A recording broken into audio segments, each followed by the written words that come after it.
চাকরিতে পুনর্বহালের দাবিতে অবস্থান কর্মসূচি পালন করছে বিগত সরকারের আমলে বিভিন্ন পদ থেকে চাকরিচ্যুত পুলিশ সদস্যরা।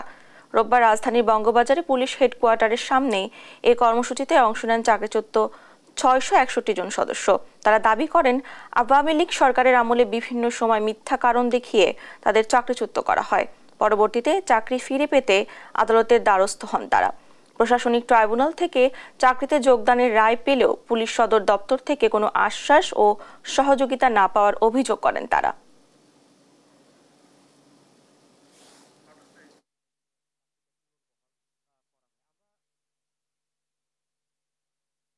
প্রশাসনিক ট্রাইব্যুনাল আমাদেরকে নির্দোষ মনে করে আমাদেরকে রায় দেয়, কিন্তু সেই রায় পাওয়ার পর আমাদেরকে চাকরিতে পুনর্বহাল করা হচ্ছে না।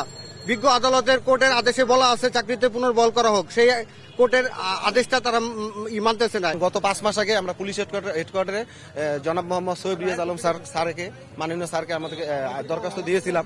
সেই দরখাস্ত এখন পর্যন্ত কোনো শুরু হয়নি। 5 আগস্টের পরে আবেদন করছি, এখন 5 মাস অতিবাহিত হয়েছে, আমাদের কোনো রেজাল্ট দেয়নি এবং আমরা এখানে দাঁড়াইছি আইনের সুবিচার পাওয়ার জন্য।